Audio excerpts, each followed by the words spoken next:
stretched her hand out and she says, "Hello, my name is Cecilia," or something like that. And I took her hand, I shook it, and I immediately felt like shaking hands with a dead person. Okay, Oh and my I've been God. around a lot of dead bodies. Okay, and that's what it felt like. I mean, not just cold. You know how some people have a problem with cold hands and cold feet and all Yes. that.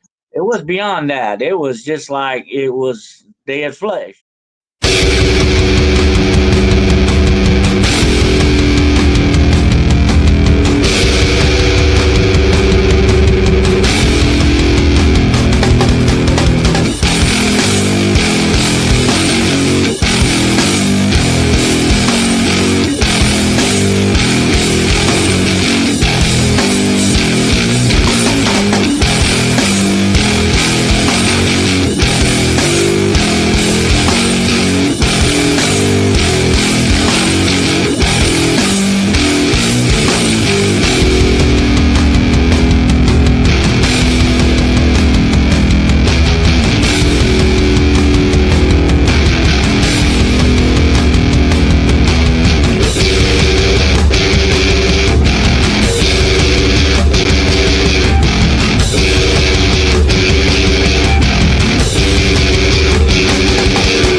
Welcome back to the I Jupiter podcast. I'm your host, Tom Franklin, and today we have on the wonderful, the powerful Mr. Dennis Carroll. He's going to come on and talk to us about some vampires and many other things. He's got books, he's got a podcast. We're going to get into all that to make sure we promote him, and you guys go out there and click on those links and support him in any way you possibly can. And if you want to support me, you can go ahead and become a member on my YouTube channel. You can go ahead and like and subscribe to the channel. Leave yourself a comment. You can also go ahead and hit the super chats. Anything to go ahead and help me support me on this side that I can continue to bring you quality content and awesome individuals to come on and talk about their stories, their experiences, as well as all the things that they're looking into. So let's go ahead and just cut it off right there. We don't need any more today. I love you all very much. So let's please, big round of applause. Let's welcome one Mr. Dennis Carroll. Good evening, sir. Good Or evening, sir. wherever you, whatever may be there. I always begin my podcast with the good evening, good afternoon, and good morning, wherever you may be in the world. I am So, currently on Mountain Time, so it is 7 o'clock for me. But later this year, I will be on Central Time because Mexico doesn't do there you daylight go. savings time. So how's it going with you? How are you today? Yeah, doing good, doing pretty good. It's kind of downtime for me, getting ready for my podcast tomorrow night, and so I've been doing some research and all that. Yeah, cool. Do me a favor, man. Tell us a little bit about yourself, where we can find you, and promote anything that you'd like to promote, please. Okay, well, I'm a doctor of metaphysics, a doctor of philosophy, doctor of Okay. divinity, and theology, and I've been involved in the occult, the paranormal, and all that, the supernatural and investigation of it for well over half a century now. I started back when I was about 14, 15 years old, and I had an experience then that sort of lit the fire under me to find out about the unseen aspects of this universe, and so that's what started me on my journey. I have, I'll tell people a lot of times that I don't just want one particular slice of the paranormal pie. I want the whole pie. And so I went into demonology, UFOlogy, cryptozoology, the whole works. And I think it also, the fact is, I love folklore. I'm a member of the American Folklore Society, and also a member of the Ghost Club of England. And so it's been an interesting journey down through the years, looking into all these different things, and I really only tag myself as more or less a investigative researcher into these things. But the good thing about it, Tom, is I've been able to help a lot of people over the years, and that means a lot to me. It's not just my experiencing things and having experiences in that. It's being able to actually help people. Matter of fact, I have become something of a paranormal consultant for people all over the world with their paranormal problems and all that. So Oh, it's that's been very, fantastic. yeah. Yeah, yeah, I kind of like that too. I like dipping my toes and everywhere. I just like to provide people with a place where they can come and tell their side of the story, because a lot of these people, they confront cryptids, or they're confronting demons, or they're confronting ghosts, or anything out of the ordinary, and they just feel ostracized, and they just have no place to go to talk to anybody. And I want them to be able to come here and feel comfortable with it. Uh, do me a favor. Tell me a little bit about the Midnight Hunter. What is that? What is that? A podcast you got? Well, that's sort of something they've tagged me as. Sort of, they call me the Midnight Hunter in a way, and that kind of also is connected with my podcast, Hunting the Shadows.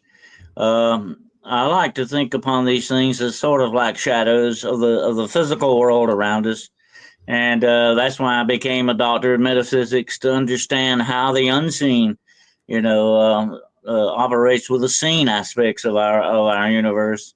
And so that's kind of what they tag me as sort of the Midnight Hunter. Of course, I've hunted a lot in the daytime too. Definitely, Oh yeah. I've hunted a lot of things over the years. I've looked for a lot of cryptids, a lot of ghosts, a lot of demons, and the list goes on and on. I've tracked werewolves. I've tracked. I've had instance encounters with vampires. I have actually here. I'm writing a book right now. It's called Paracryptidology. It's called Hunting Monsters and Things of Nightmare, and I have on the back of the book this statement. Okay, and I have always, I mean, since day one, since I can remember, I've always been interested in the supernatural and the paranormal. But here's what I put on the back. When you are a child, you believe in monsters. True. Then you grow up to find out they are real. Yeah, dude, that's awesome. That is awesome, dude. Well, a quick question about, like, okay, you say Midnight Hunter. They always say there's the witching hour. Why is it that, like, paranormal activity is more prevalent in the night than it is during the day? Because it does exist during the day too, but why is it more prevalent during the night? Well, there is one certain time of the night. Shakespeare called it the witching hour, which really goes from midnight on till about 4 o'clock in the morning. And there is actually a twofold answer to that. Sure. One thing is the darkness of this world, the evil, or whatever name you want to tag it with, sort of is making a mockery of the hour of 3 o'clock. That's the main demonic Mm, hour, yes. 3 a.m. And it was supposedly that at 3 o'clock in the afternoon is when Jesus expired on the cross. So they're sort of making a mockery of that, but there is also a physical explanation for that. I have investigated a lot of times and have seen demonic power rise up to the very point of about 3 to 4 o'clock in the morning, and then it slowly begins to dissipate. And here's an interesting little tag for you on that. That is exactly when the Earth itself begins to turn back towards the sun. Okay. Okay. So When it actually starts to kind of peak darkness over. loses its power. Yeah. And isn't it also like the three knocks, some type of, like, messing with the trilogy kind of thing? Isn't that also part of it? Oh, that's trilogy. Yeah. What's the Yeah. trilogy? What are we talking? Star Wars? I'm so sorry.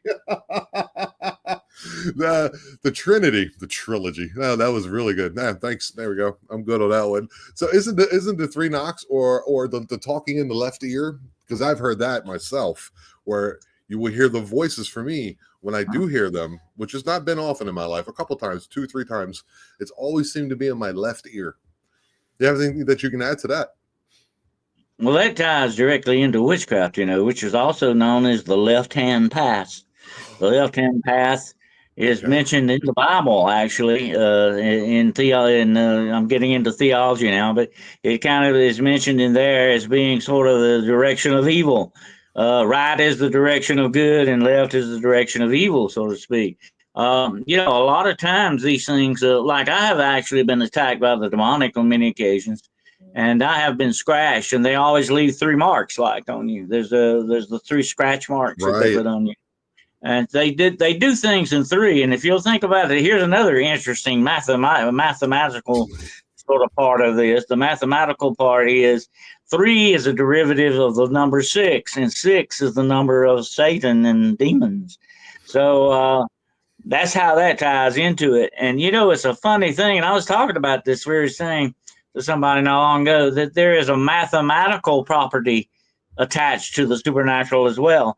And mathematics are definitely the foundation of the universe itself. So why would it not be an involvement of mathematics in it? Yeah, I think even who said that? I think it was Tesla. If you know the connection between 3, 6, and 9, you can understand the universe.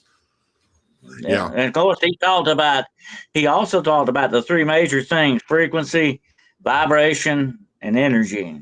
Right. Those are the 3 things that supposedly is what the universe is made of. And definitely when you get into the things of the spiritual nature, which science doesn't have a whole lot to do with, but that's No. denying a whole big section of the universe around us, the spiritual aspects of things.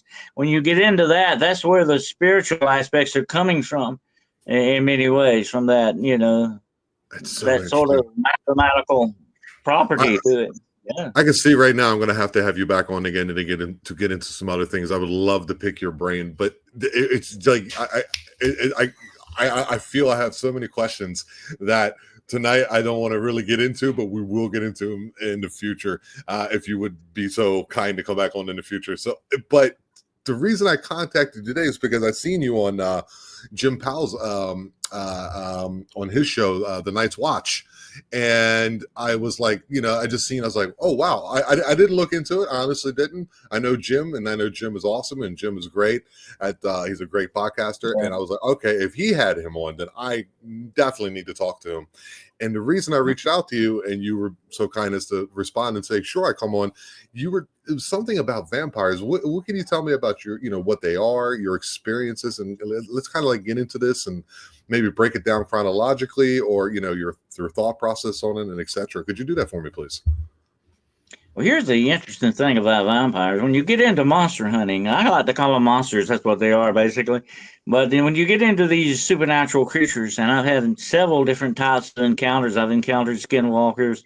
I've encountered witches that were doing things. The list goes on and on. Have tracked werewolves. I've tracked the Wampus cat through the mountains of North Carolina one time. I've been on the trail a lot of these things, and you got to understand one thing, very important thing about monsters, is that they are more intricate than you think. They're like several different types of werewolves. A lot of people don't realize this, and I'm not just talking about Dogman supposed to a werewolf. There are different types of werewolves that you can deal with, just as there are different types of vampires that you have dealt with, and I have dealt with a few of them on my own as well. I've actually done a lot of vampire hunting in the past, and it's not what you see in the movies. It's definitely not like that, but it has some ramifications of that. But what you're dealing with, you got to understand, most of the time, is a demonic spirit type thing. Okay. Whether it inhabits a decomposing body, or whether it inhabits somebody, a living body, or whether it's a lot of these young people that get involved in vampire cults. And there are actual vampire cults, sort of like motorcycle gangs, that get together that control some of these cities. They're different than the goth kids doing the vampire thing. So you've got a lot of different vampires you're looking at here. Some are truly the undead. They're not living things. Some are spiritual aspects of this thing, sort of like the demonic. And then you have human vampires. And then on top of that, you've got psychic and energy vampires. Absolutely. So That one for sure. the list is extensive. Yes, an extensive list. Yeah, the energy vampires for sure. Those people will latch onto you, and they're very negative, and they start by being very nice, and they seem to be nice, And next thing you know, slowly they wear on you, and they start, they're uncomfortable to be around, and they always seem to have negativity surrounding them, and they bring you down, man. It's like a little bit like I kind of come at it through maybe a little bit more of an Eastern mysticism point of view, but those for me, absolutely have experienced those myself. So yeah, please, let's get into it, man. Whatever ones that you've had experiences with, can you tell me a little bit about them? And yeah, dude, I'm all ears, buddy. Yeah, I've had several cases. We'll outline a few of the cases now if you want to, but I've had several cases that had different types of vampires. I had one case that was actually involved with voodoo. I got a call from a group that was nearby to the city where I live, and they said we heard about you and we know you know a good bit about voodoo and stuff like that, and we've had a case come up like that. And it turned out, I won't go too deep into it because it's a long story, but it turned out that this lady, well, a man and her husband actually, who owned a dog grooming service, were visited by a Mama Loa who moved into the neighborhood. Now, Mama Loa is a voodoo priestess, Okay. and she had actually put a curse on this woman. She gave the woman some kind of weird black liquid and said, "Keep this in your house, honey. You'll have money Whoa. and you'll have good fortune and all that kind of stuff." And which was the wrong thing to do, definitely. She just, a lot of these people who have, and we won't get into witches tonight. That's a story for another time. But Okay. um, a lot of these people who have inherent magical dark arts stuff going on, some of their hobbies of these people are just to see how much they can bedevil people, how much they can mess their lives up, how much they can use this control over them a lot of times. And that's what this woman was doing with her. I mean, this was a very nice woman, it was a nice couple. And she did this, and they began to have some bad stuff going on at their house. And one of the bad things was that this lady who did the dog grooming, and here's what she told me. She said, "Dr. Carroll, I have been able to do, 10 or 12 dogs a day. And now I'm lucky if I do one or two." She said, "I have lost all my energy. And I've gone to the doctor. There's nothing wrong with me. I'm not anemic. I don't have any problems that way. I don't know what, but ever since I took that vial of liquid, this has been happening to me." She said, "It's almost like there's something on my back drawing energy out of me." Well, immediately when I heard that, I thought, you've got a vampire spirit. Okay, now, a vampire spirit is a demonic entity that can attach to you and draws the life energy out of you little bit by little bit. We have in the state of South Carolina where I live, we have what's called an entity called it's sort of like a skinwalker, but it can attach to you and draw the life breath out of you. And every breath you take is shorter and shorter and shorter. And it sits on your chest, supposedly, and draws energy. Very much like the night hag you hear people Yeah. talk Yes. about a Yes. lot. Yes. Yes. Yeah. That is Yeah. sort of like an energy vampire in some ways. It's drawing the very essence of your life soul out of you. That's what it's doing. And I warn people about this, Tom. I tell them, I say, look, you've got, listen very close to what I'm about to say, you've got an energy field around you. It's sort of a spiritual field. And that's what we call our personal space. We don't like, people to get in our personal space. It makes us uncomfortable. Even animals have a personal space. Dogs and cats, they exhibit this. I think this is something our creator built into us as sort of a safeguard thing. And we can feel that something gets in our personal space. It's sort of what I call bruising us spiritually, like it's messing with us.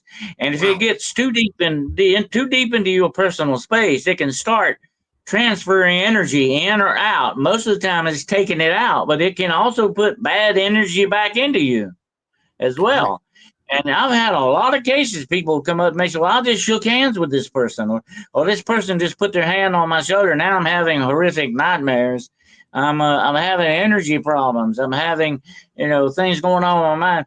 This is what these things will do to you sometimes. This is what these people can do to you. They're exhibiting what I call dark psychic tendencies against this. And these things, they can either draw the energy from you or implant bad energy in you. And here's the Uh-huh. interesting thing to think about. a lot of people say, well, why would they want to put bad energy in you? Well, here's what the cycle is on it. They put the bad energy in you and then draw it back out again. It's sort of like a perpetual spiritual motion machine thing going on here. Okay. They're putting negative energy in you and feeding off of that negative energy that you begin to generate from that. I've seen the demonic do this in many different forms. They live. A lot of people call it the loosh. The bad vibes, the bad energy, the Oh, yeah, negative your energy they looch. put off. They Yes. live off of this stuff. That's where they get their energy. They energize themselves all of That it. And explains so much. these people It that are does. doing that are doing that very thing to you when they get in your personal space, touch you, and all that. I warn people: be careful who you let in that space. Be careful who you shake hands with, who you interact with, because everybody out there is not out for your, all the good intentions in the world. Some of them are not. Absolutely. Yeah, yeah. That could even affect you. For example, if you're watching just like nowadays, let's go ahead and bring it to today. If you're watching constant, awful, horrible news, and you all you hear is negativity, that's also the same thing, isn't it? Aren't they just using it as a like a portal, the television, to go ahead and cyclically draw your positive energy away from you? Well, there are some people, Tom, who can give you a high vibe energy. These are healers. This is what they do. They can heal you that way, or what I like to call it is put your spiritual aspects of you in balance. Okay, that's how that begins to help you heal in certain ways. And we're talking about spiritually healing, and also this goes into physical healing as well. But you got to always remember the body and the physical body and the spiritual body are hooked together with that golden cord. There's a definite connection there. Absolutely, And if one absolutely. gets out of balance, the other one goes that way too. And some of these people are born with that ability to be able to transfer what I call the high vibrations. You got two things in this world, and you got to watch out for: low vibrational entities and high vibrational entities. And sometimes the low vibrational energy entities will put you down lower on their level because that's how they operate. See, and they can take that, and then that's where it begins that process I told you about earlier, where they create that negativity and draw it off of you. You see this happen in a lot of cult activity with blood samples and stuff that they take out of Yeah, people. The yeah. blood, energized blood, which is energized mostly by fear and high emotions and trauma, is like a narcotic to these people. Oh, That's adrenochrome. what vampires Yeah. look for. They're looking for that, and it's a narcotic effect. Put it this way: you've got blood, and then you've got sort of the French champagne of blood, okay? Uh-huh. And that's what that is. That's what they're looking for, and they're highly addicted to this stuff, and it energizes them. As a matter of fact, I think I saw an article the other day where they have actually, I think, proven to a certain degree that young blood will, if you depending on how you want to take it in, whether you bathe in it or whether you drink it or whatever or inject it, has a tendency to give you more of a handle on youth. I'm not going to say it's the fountain of youth, but there are exhibit properties of rejuvenation that you will Right. not find in other things, and that's what vampires are looking for. Real true vampires. They're seeking rejuvenation, not only physical, but spiritual rejuvenation as well. Okay, here's a question I have. It's kind of personal. I don't want to get into too many details. Now, could a person say in the past a person have something very bad happen to them, and this person kind of takes their power away and takes their loosh away, or takes their positive energy away, and it affects them negatively their whole life, and then another person comes along, is in a relationship with that person? Can those then emotions and negative feelings then be pulled through you as well, like through, like they're the intermediary, if you know what I mean? hmm Well, I've counseled a lot of people with these problems, and sometimes traumatic things that happen in our past. I've had some of my own stuff. We all have episodes of that. I think once in a while that can Yes. very badly affect us. And I'm gonna tell you what, it not only affects you mentally, but it affects you not just physically. It may, leave physical scars, but it affects you spiritually as well. And if you get scarred deep enough spiritually, it never goes away. But here's what I tell people, and I caution them about this. If you've had something in the past that still has a hold on you, it's a good idea to break that as soon as possible. Because, and I tell people this, and I want you to listen very closely to what I say over this: evil, darkness, whatever name you want to tag it with, wants to keep you as a victim Right. because it fears you as a warrior.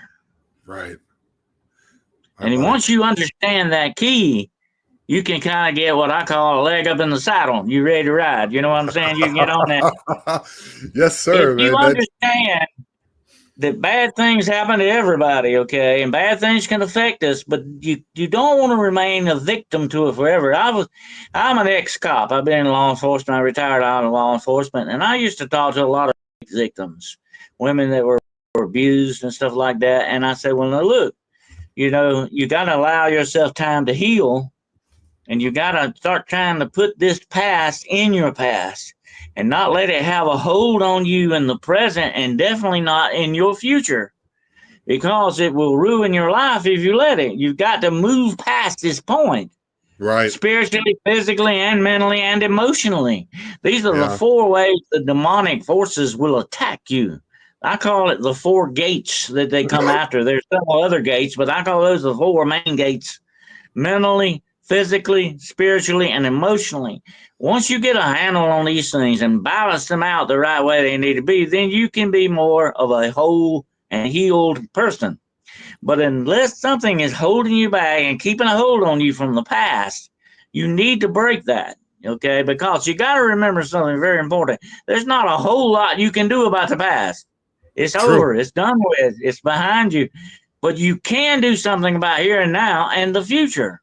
And Yes. that's what you got to keep in mind, definitely. Yeah. Dude, you are killing it, man. I love everything you're saying.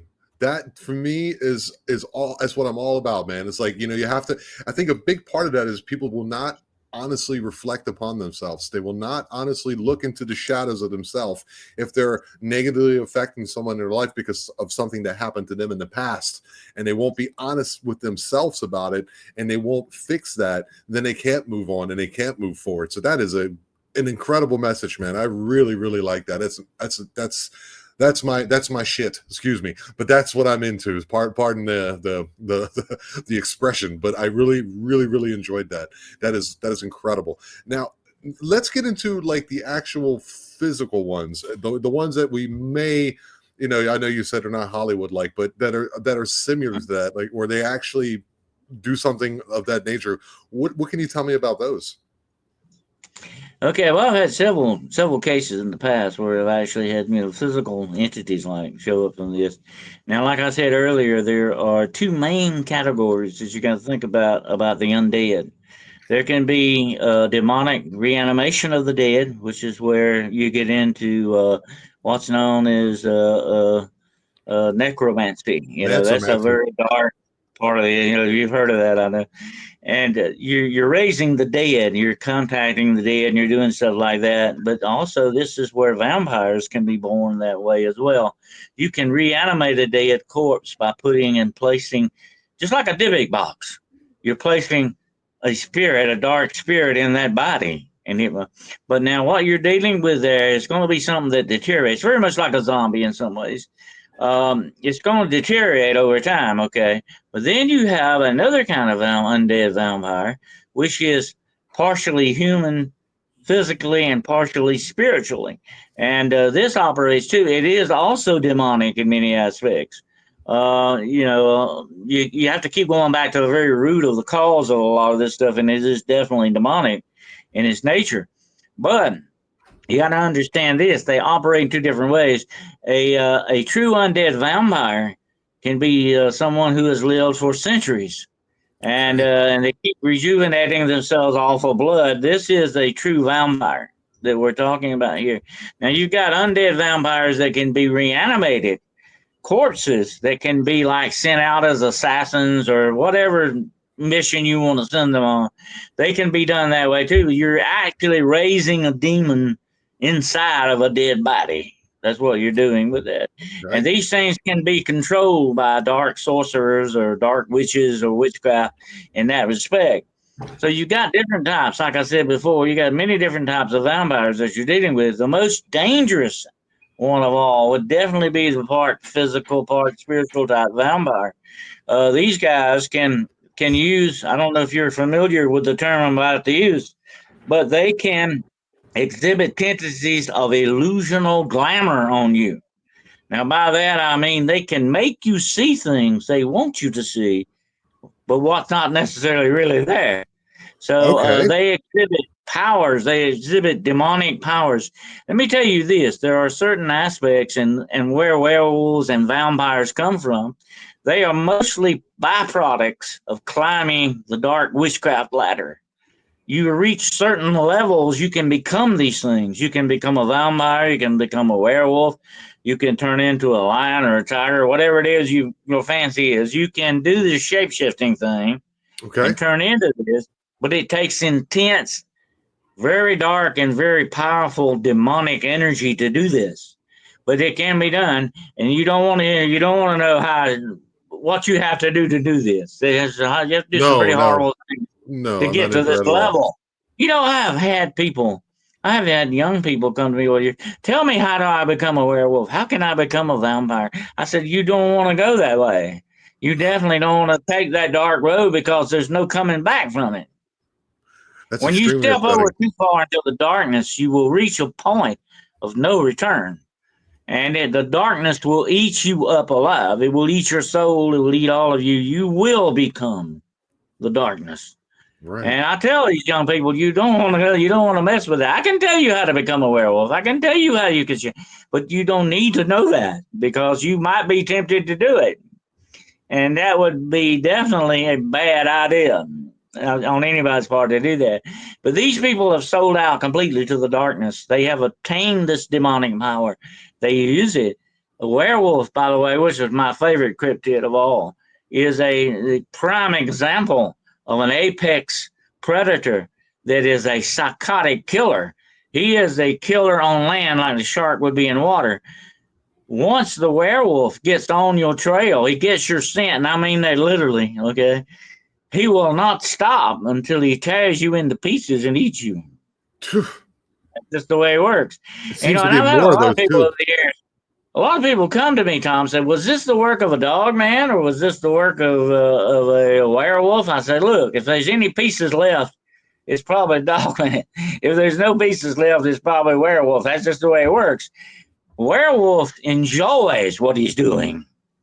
He bathes in your blood, in your flesh while he's eating it. He Wow. enjoys it. He's a psychotic killer. He's not just killing you because you're in the way or something. Wow. Dogman might do that to you. I'm gonna tell you this. Just one thing I remember about Dogman and Werewolf. Okay, people have asked me a lot of times, how do you tell the difference in them? Here's the one distinct difference. We do not have that many werewolf reports. Why? Because nobody ever lives to give them. Okay, and here's what I mean by that. If you encounter a werewolf, 9 out of 10, if you live to tell about that, you are incredibly lucky, dude. You are definitely incredibly lucky. Dogman will usually cut you a break and you'll walk away from the experience. Werewolf will not let you do that. You'll definitely not walk away from that. Because once, like I said, it gets in the kill, it's like a shark. It gets in that blood mode, it doesn't stop. That's it. That's just one thing. But that is the demonic rage behind it. Vampires are very much like that, except they've got more control over it than the werewolf does, because the werewolf gives more into the bestial side of things, the animalistic side, whereas in the vampire, what makes him so darn dangerous, he's still got the mind of a man, Right. and that's his ultimate weapon.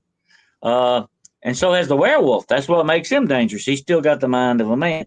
But the beast can overcome the man, but with a vampire, he can overcome his condition and control it more. So that's what makes him so insidiously evil.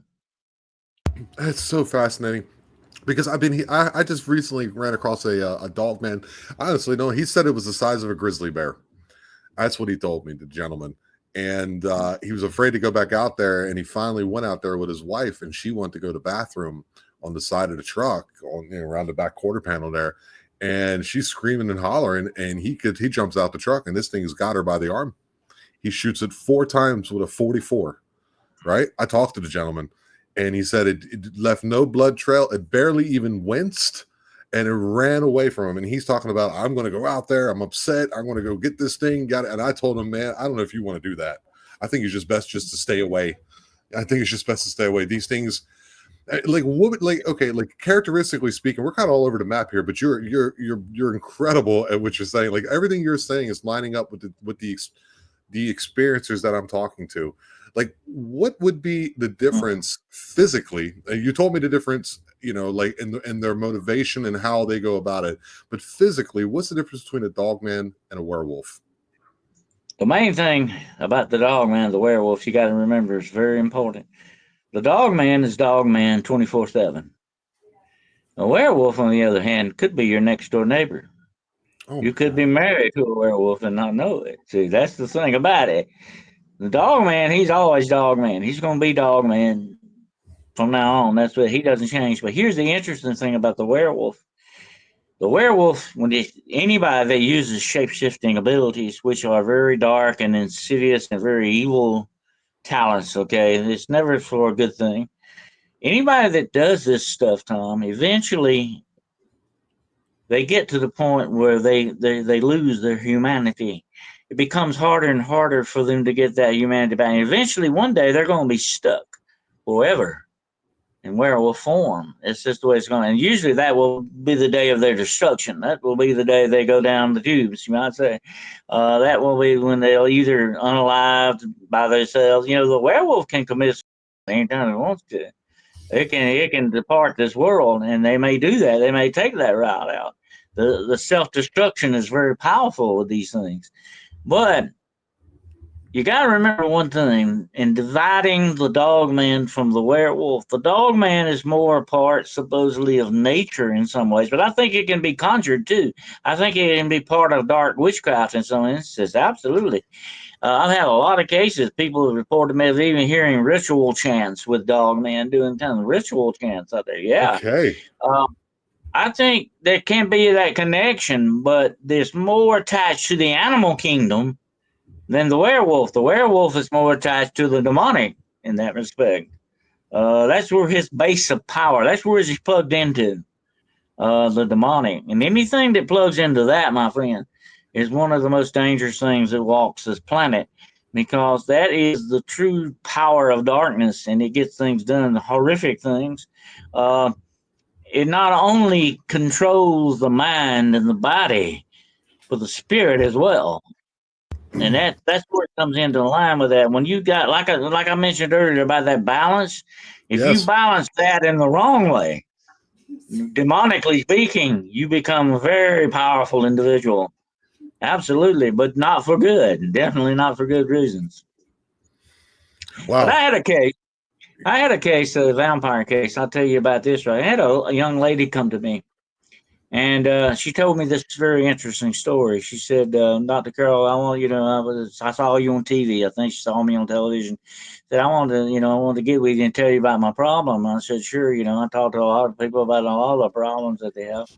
So I met her at a restaurant near where she lived. She told me this story. She said, "My mother and I have never gotten along. My mother is a very vindictive, malevolent, evil person. My Okay. mother tried to run everybody's life. We've all known people like that." Okay. She said she is just, narcissistic to the max, and my mother has just always been this way. She's an unforgiving person. She's just, just dark. And said, me and my mother, we never got along. I take more after my father than I do my mother. I'm not like her, But my mother's always trying to run my life. So, well, my mother came to me a few months ago and said, "Look, I'm dying of cancer. I'm not going, I got maybe a couple of months and I'm going to live with you till then. I got nowhere else to go." And her mother even, said her mother said, she would tell her mother, "You got to fight the cancer. You need to fight the cancer and not be fighting everybody else around you." you need to fight the cancer, but your mother wouldn't do that. She just said she never changed. She, matter of fact, got worse, Right. in her outlook on things. And said, my mother stayed with me for the last few, days of her life.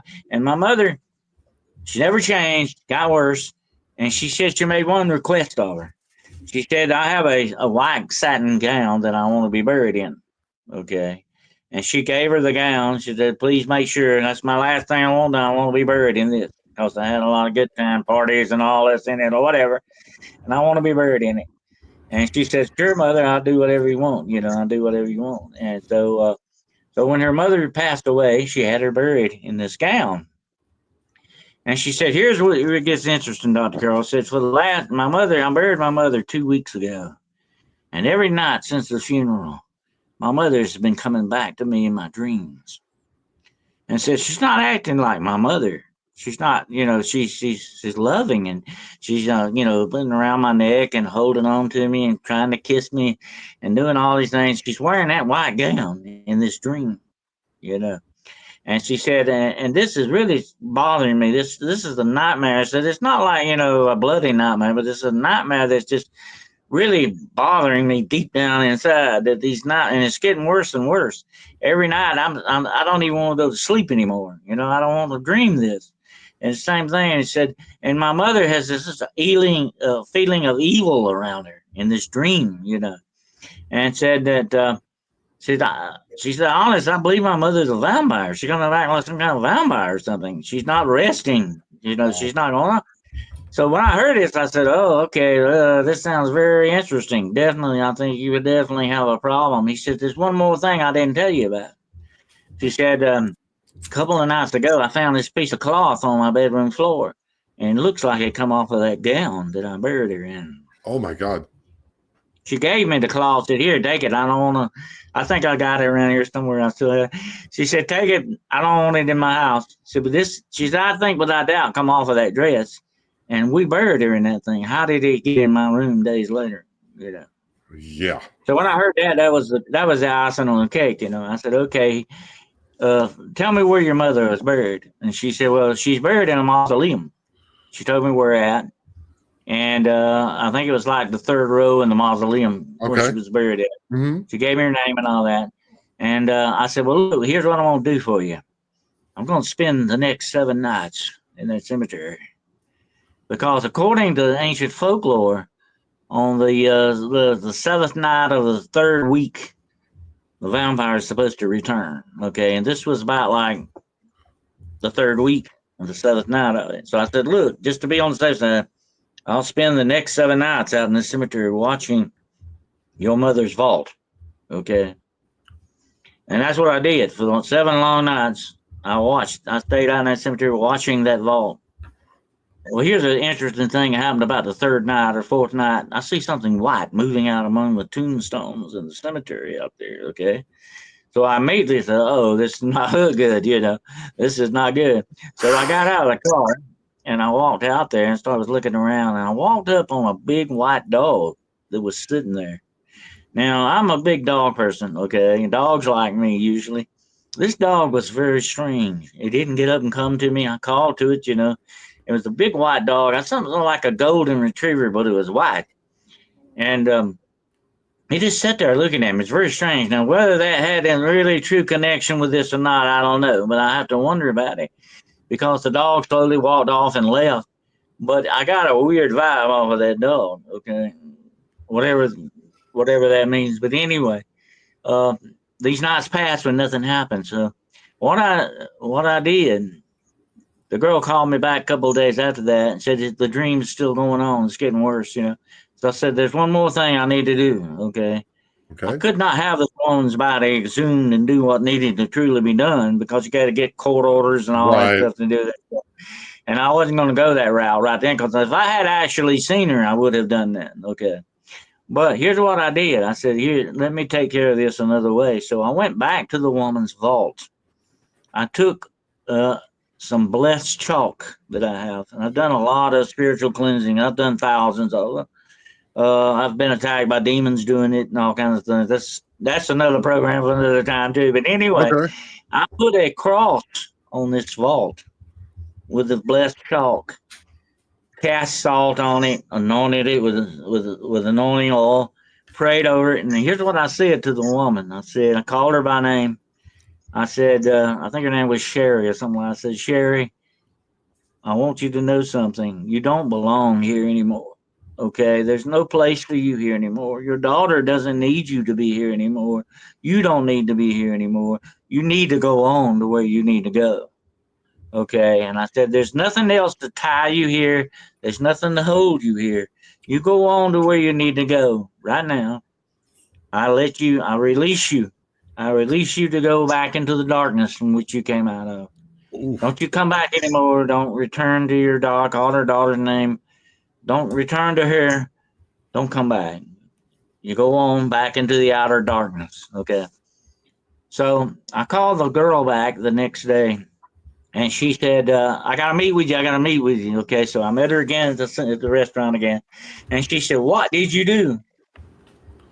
I said, what do you mean, what did I do? I hadn't told her what I was going to do, you know. And she said, well, you Right. must have done something because the dreams have stopped. She said, I feel a whole lot better. My energy's back. My outlook, I feel like a different person. She said, I feel like 100 pounds has been taken off my back. She said, what did you do? I said, we just put your mother to rest for good. And I said, she won't come back to bother you anymore. And that's the end of that story.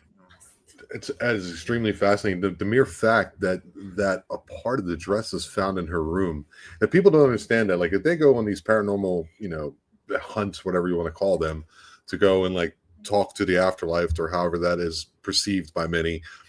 And if they ever bring anything back with them, they'll have that hitchhiker effect happen to them. And the mere fact that you found that in her, or she found that, better said, in her room, is so, it's so incredible, because I'm sure she didn't like cut a piece off her mom's dress and bring it with her, or left it there or something like that. Makes no sense that she found that there. That is incredible to me. That is so scary. What a fascinating encounter, man. That is crazy. There's no question there. Well,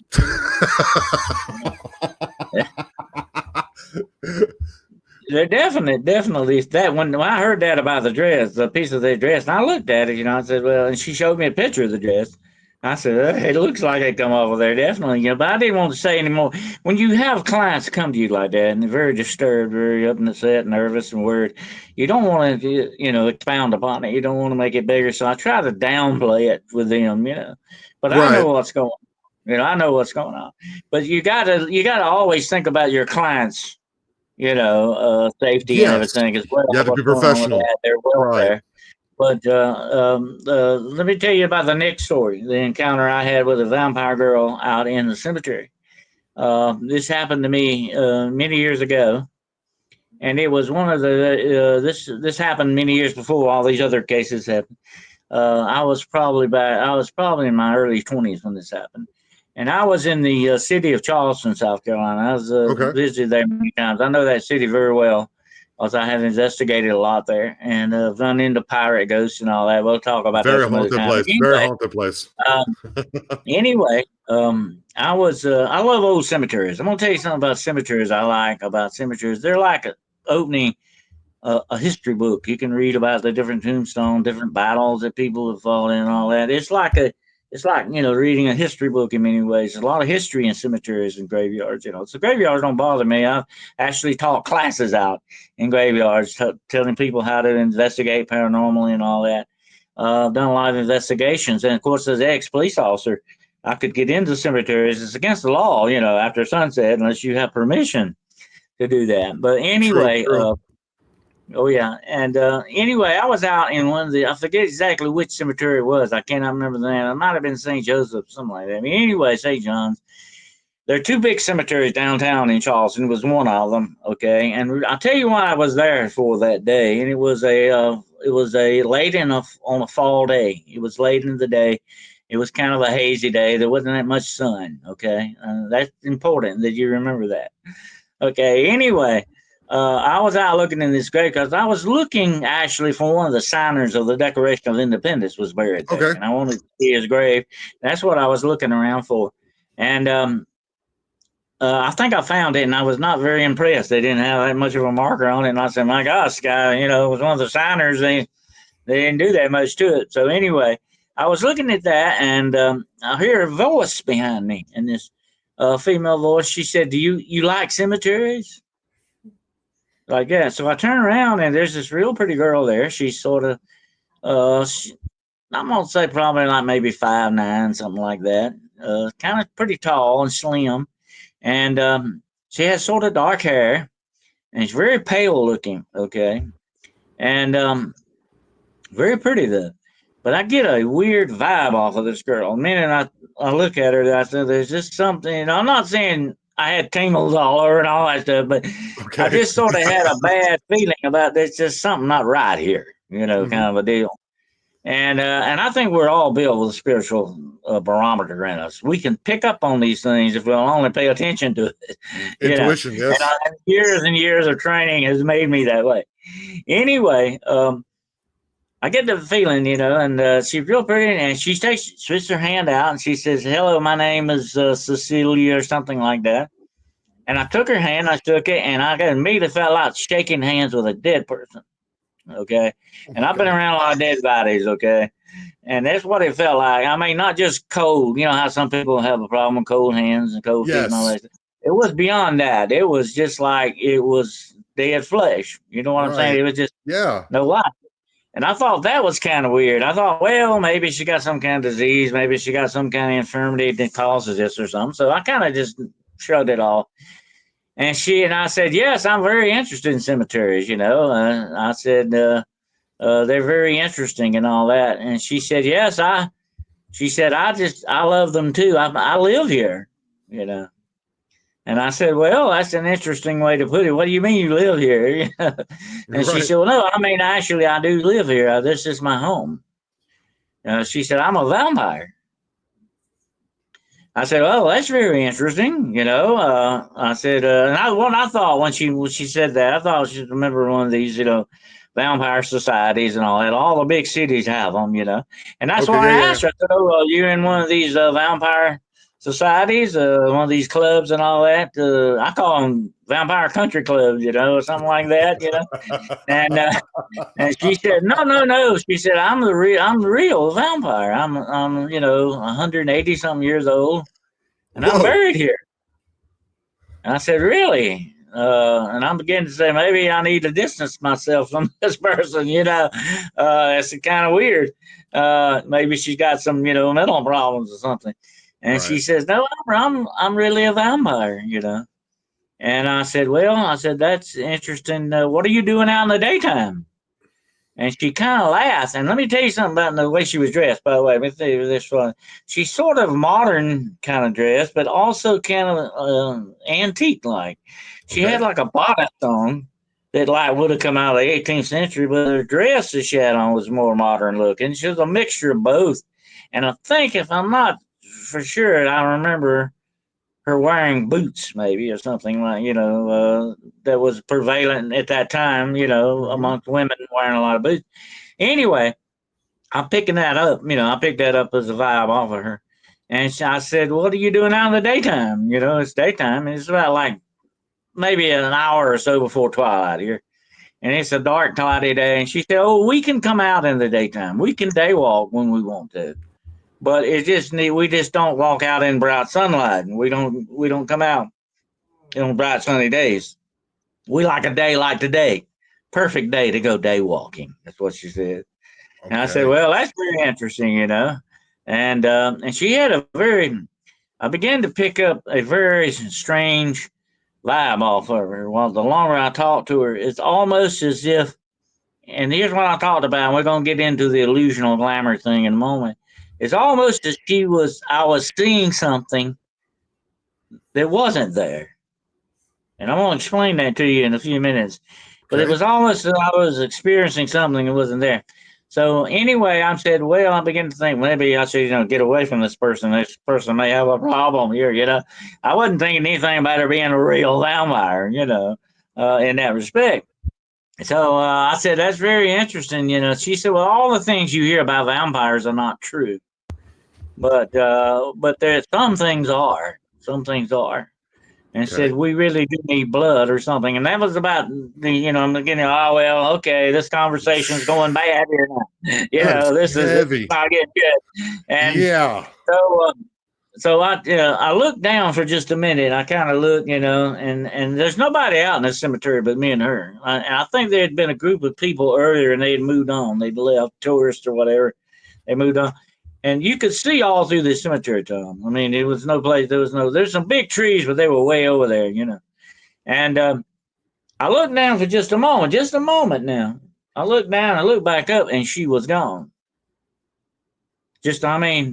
Gone. And I'm going, that's what got me the most of all. This is when I really began to kind of get disturbed by this. How did she get gone? There was nowhere she could go. Right. I thought, if she hiding behind a tombstone somewhere, Right. and I started looking around, started walking around, looking behind. She was gone. I mean, gone. As far as I could see, there was no way through that cemetery she could have got away from me without seeing it. Right. And I'm sitting there thinking, what the heck just happened here? And about the time I'm doing that, I'm standing there looking, I just kind of glance up, and honest to God, one of the biggest bats I have ever seen in my life flew off through the trees and was gone back over that way. And I'm shaking my head down there, just one of those instances where I said, nobody's ever going to believe this.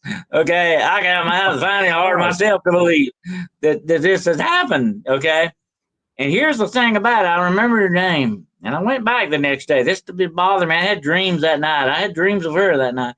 And in the dream, she kept saying one thing over and over. We will meet again. Oh We my will meet God. again. Oh. And the next day, I went back to the cemetery and I said, well, I'm hoping I'll meet her again. I wanted to see her again. And I found a tombstone that was very similar to the name that she gave me, and it was like 175 years ago. The And I'm same date going, that she gave you. The this age is she gave wild. you. Right. But I have a funny feeling, Tom, that definitely I will meet her again one day, and I think she'll still look the same when I do. Oh man, dude. That is a terrifyingly you're so nonchalant and candid about it. That's what's driving me crazy. You're just like, yeah, this happened, and then and I felt this, and I was like, this is crazy, but it's like it's fascinating. It is absolutely fascinating. Do people actually contact you still to that you can help them if they're having some type of demonic attachment or something like that? Does that happen still with you? Oh yeah, all the time. I get probably 2 or 3 times a week. I do a lot of phone consultations, mostly with people all over the world. I've had cases in India, Norway. I've had cases in Mexico. I've had Alaska. All over the Uh-huh. world, people come to me with these demonological problems. A lot of you would not believe how many so-called ghost hunters. I don't like that term, ghost hunter. I always call myself a spiritual researcher. But you would not believe in many cases I get people playing around with Ouija boards, or they get attachments from doing Oh yeah. ghost hunts. And here's the one thing you got to remember: if you ever find yourself in a situation where you're about to deal with a paranormal encounter of some sort, or whether you're actually going to go on a ghost hunt or whatever, make sure that you prepare yourself safely and physically and spiritually for what you're about to do, going into it and coming out of it. If you Right. don't do that, you foolishly leave that door open. You're Oh asking man. for trouble. You would not believe how many cases I've had over the years. Let me tell you a quick case. I had a girl call me one time and said, I saw you on a podcast, and said that you were talking about Ouija boards, and said, I got a story about a Ouija board to tell you. She said, I remember what you said on the podcast. You don't break them, you don't throw them away, you don't burn them, you bury them. That's the best way to get rid of them. And she said, I had one in my house. I buried my Ouija board, just like you told me to. I said, well, that's good. She said, well, what do you do, Dr. Carroll, if it comes back? It I said, came what back. do you mean? What do you mean it come back? And she said, well, I come home the other day, and it was I buried it a couple of days, about a week ago. And I come home the other day, and it's laying on my porch. She said, but I think my friends said, I told my friends about doing that. I think they were doing that, playing a trick on me. I said, well, here's what you need to do. You need to rebury that thing. And then you need to find some new friends, okay? Because they're not good friends. It's a I said, you two-step need to process. bury that. And if it comes back, call me. Call me back, okay? But so she never called back, so evidently it didn't come back again. But that was an interesting story. Oh my God. It's been an hour, man. It felt like literally 10 minutes. And I will definitely have you back on to talk about the wombat cat, witches, demon, pirate, ghost. You are such an encyclopedia of knowledge and information, man. You need to be, I want to promote you the best way I most possibly can. And it has been an absolute pleasure, a pleasure on this side that you came on to talk with me today.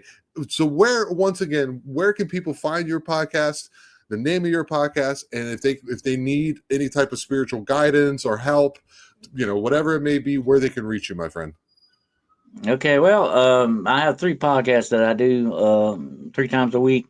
Monday nights at 9:00 p.m. Eastern Standard Time, I do The Road Less Travel with my good friend Gerald Fountain. We do the offbeat stuff of the paranormal nobody else is talking about. And on Wednesday nights, I have Hunting the Shadows at 9:00 p.m. Eastern Standard Time. All my shows are 9:00 p.m. Eastern Standard Time. And then I do Friday nights, Paranormal Point of View. We talk about books, movies, and all that with a paranormal slant to that as well. All of these shows can be found on Hunting the Shadows YouTube podcast channel. Just look up Hunting the Shadows YouTube podcast channel. You'll find it on there. And of course, if you need to contact me, you can reach me at denniswcarroll.com. I put the W in there because there's another Dennis Carroll. He's a soccer player and I don't play ball. Okay. Anyway, I think that's a good choice. Yeah, I have to make sure that goes in there. But anyway, if you need to contact me, if you need consultation, got a question, want to tell me a story, whatever the situation is, you can contact me at denniswcarroll.com. And also my books. I have several books that I've written. The latest one is called The Road Unseen, A Paranormal Journey into High Strangeness. All of my books are available on Barnes & Noble and Amazon. Just look up the author, Dennis W. Carroll, and you'll find them there. Also, if you need to contact me, you can also contact me at denniswcarroll@gmail.com if you want to go that route. But all of my links are on the website. So if you need to contact me that way, if you need some consultation, whatever the situation is on them. Fantastic, man. Once again, thank you so very much for coming on and talking with us today. Or talking with me. You're talking with somebody. We'll go with that. Thank you for talking with me today. It was fun. I enjoyed it, and look forward to next time we get together. Definitely. Absolutely. Okay, guys. Thank you all very much for watching the show. Remember, we are the eye. We are aware, and I love you all. Have a good evening. We'll do it Dennis's way. Morning, evening, or night, wherever you are in the world. Bye. You have been watching the Eye of Jupiter podcast. Don't forget to like and subscribe to the channel and hit that bell notification so you don't miss any of your favorite interviews. And remember, we are the Eye, and we are aware.